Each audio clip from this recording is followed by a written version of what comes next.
Hello, welcome to the second annual HBK Electroacoustics Virtual Conference. We have a great lineup of presenters, and I especially want to thank all of you attendees, both those listening now and those that will time shift their viewing of this presentation. Time shift, that's a term that goes back to the 1970s with programmable VCRs by Sony and then other manufacturers. This was a technological innovation challenged into courts by Universal City Studios, who lost. And it turns out time shifting was later shown to actually increase the viewership of program material. My name is Jim Weir, and I'd like to thank Hodinger, Brüel and Kerr and Vince Ray for allowing me to present the conference's kickoff presentation. I joined Brüel and Kerr in 1983, and I guess they figured it would be good if I could finally do something productive for the company. Actually, I think it is my passion for acoustics, audio testing, and especially my love for the niche hobby in this field called stereo reproduction that motivated me to present at today's conference. I've titled today's presentation, The Audio Industry Historically Empowering Innovation. The HBK goal with our state-of-the-art sensors, instrumentation, and services is all about providing the tools to empower innovation in whatever industry and application you are involved in.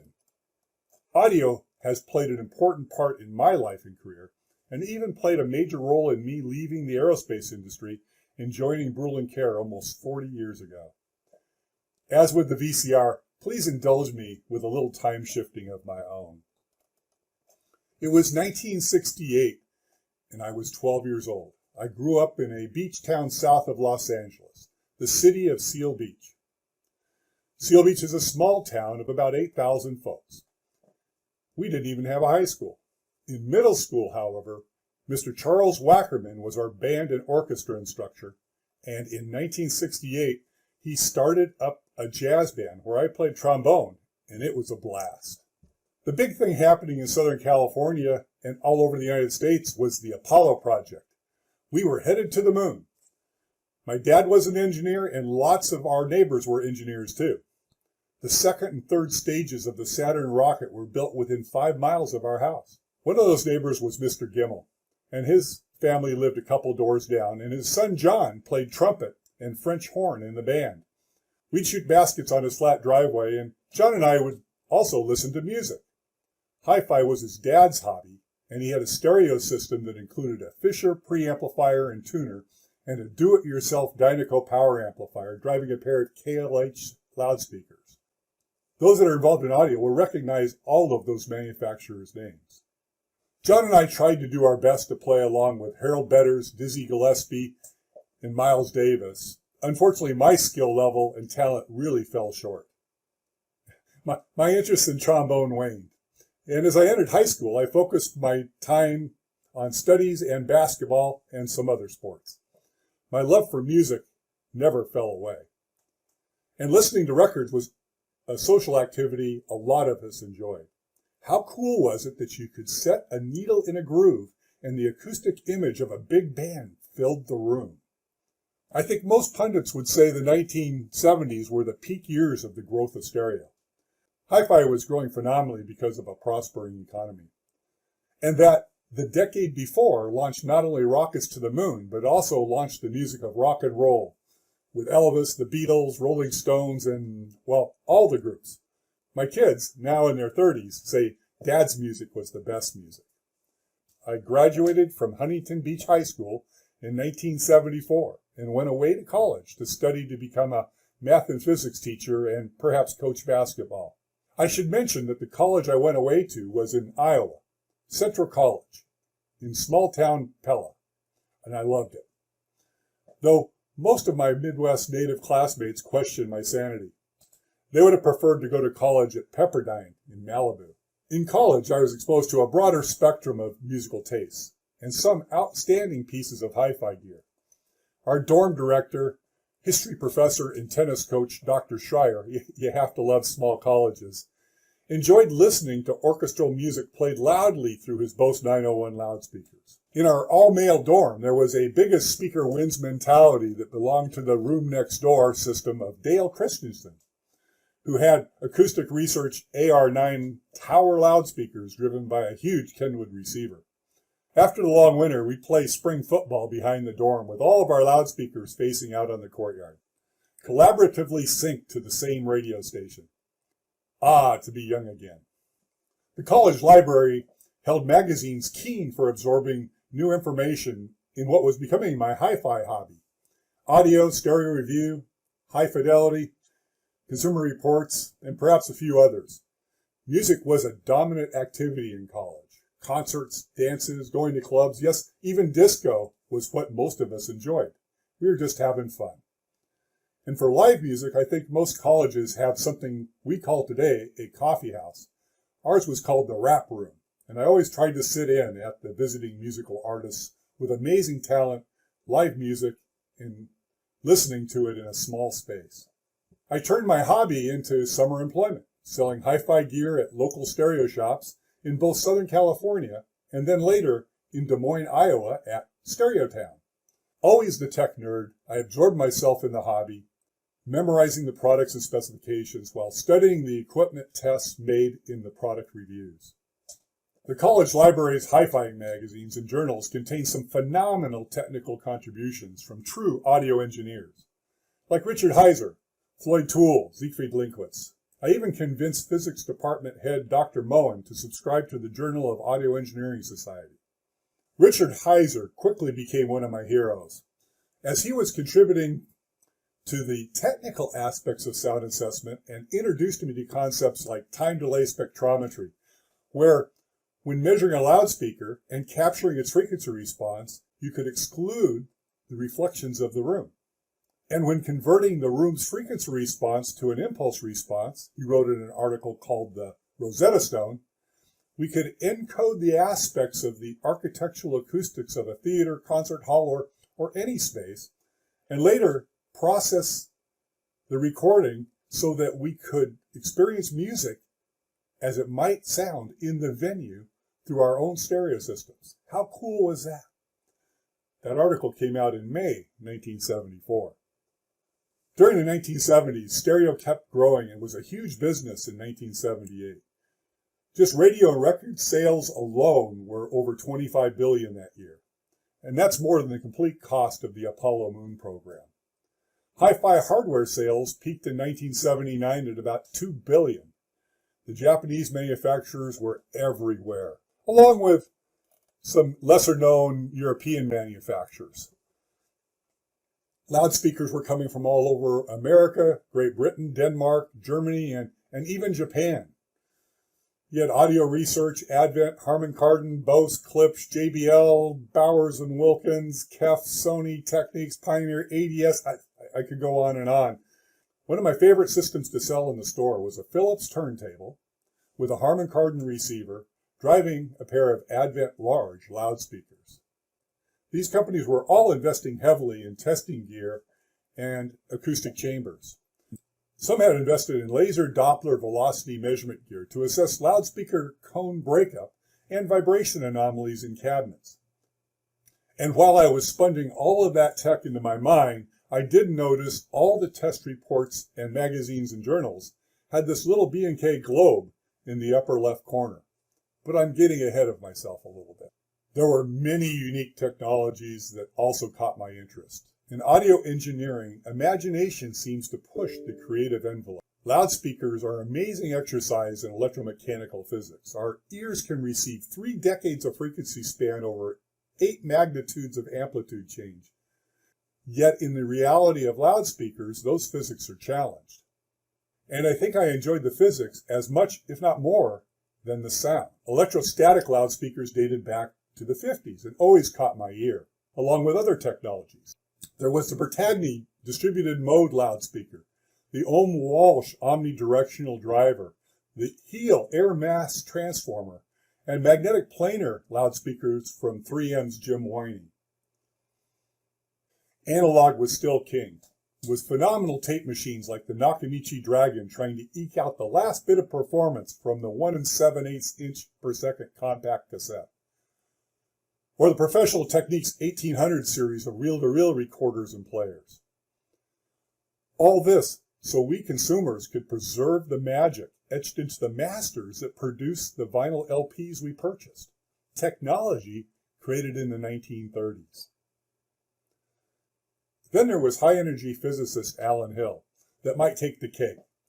He thought it might be fun to see if he could ionize helium and modulate the ionization voltage with the audio signal. And zap, you have a massless small driver. And the Hill Plasmatronic loudspeaker got to market.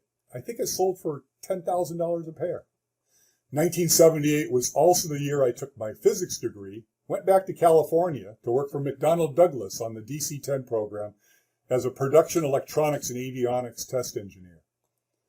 On test aircraft, we relied on huge Honeywell analog magnetic tape recorders that recorded signals with FM modulation so we could place many low-frequency bandwidth signals onto the 1-inch magnetic tape. Instrumentation recorders were not yet digital. Digital recording and storage were just research articles and trade show demonstrations with products like Sony's pulse code modulation using Betamax VCRs. Yet, consumer audio companies were experimenting with ways to economically get digital into a format that people would be able to purchase. VCRs had the bandwidth, but were bulky. The compact cassette showed some promise, but wasn't mechanically very reliable, and struggled with bandwidth and playing time. Electronic giants Sony and Philips were in development of the compact disc. There were some tremendous hurdles to overcome, state-of-the-art kinds of hurdles, along with some compromises to aid in distribution and production. To make it compatible with production, pulse code modulation was chosen at a better than good enough 16-bit depth. And 44.1 kilohertz was chosen for backwards compatibility with the video recorders. A special 8-to-14 digital modulation was created to allow for digitally tracked speed control. The CD has to change its rotational speed when it starts from the inside and moves outward as it plays back the CD. The 8-to-14 modulation allowed for lossless data stream, even with scratches on the surface of the record. And the swing arm holding the laser operates as a server with tracking information stored in the digital stream itself. And did I mention it had a laser? Star Wars came out in 1977. Lasers were cool. These were all state-of-the-art technologies for home audio reproduction. It still astounds me. And remember, this was happening when the IBM PC was released with its 128 kilobyte memory and 160 kilobyte storage in floppy disks. Personally, I bought my first CD player in 1983. When I told my dad I had purchased a CD, he was all positive about it until he found out it was not a certificate of deposit. I'm almost afraid to tell you what I paid for it. However, at the time, I had invested over $5,000 in my stereo gear, and things weren't looking good in the commercial aerospace industry, and I was looking for a job. And there it was. In the small want ads in the back of Audio Magazine, a company named Brule & Care, looking for a sales engineer in the Quad Cities, Iowa, 35 miles from where my wife grew up. It was destiny. It turns out the best way to learn about complicated test instrumentation was to use it. So as my wife could attest, I was using Brule & Care 2032 two-channel analyzers to measure stereo gear, along with my refrigerator and car. My best customers were Caterpillar and John Deere, and Amana Appliances had both a reverberant and anechoic chamber. It was wonderful. I was learning quickly from customers about how they use measurements to improve their products. As we shift forward into the 1990s, computers were now in just about everyone's home, and audio production transitioned to digital.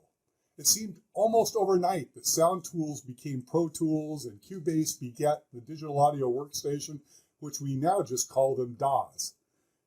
Channel counts went from 4 to 24 to 64. Digital audio processing allowed for auto-tune and other digital effects that became known as plugins. The Fourier spectrum display was included in most of the software. FFT, as we call it, had moved from the instrumentation world into the audio production world and it was everywhere. The FFT also moved into the background of sound and music distribution.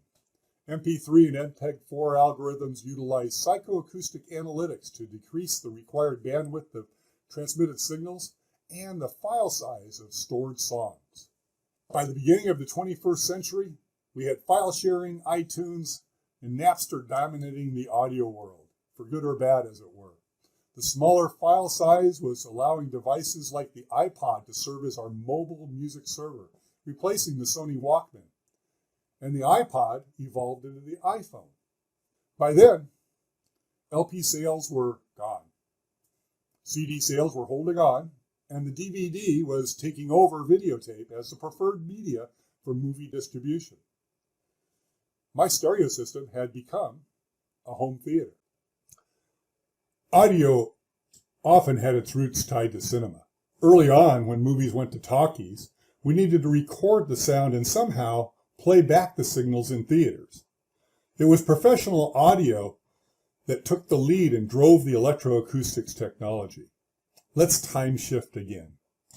Both Alan Blumlein at EMI in London and Harvey Fletcher at Western Electric Bell Labs in New Jersey were experimenting with stereophonic recording and playback equipment starting in the 1920s.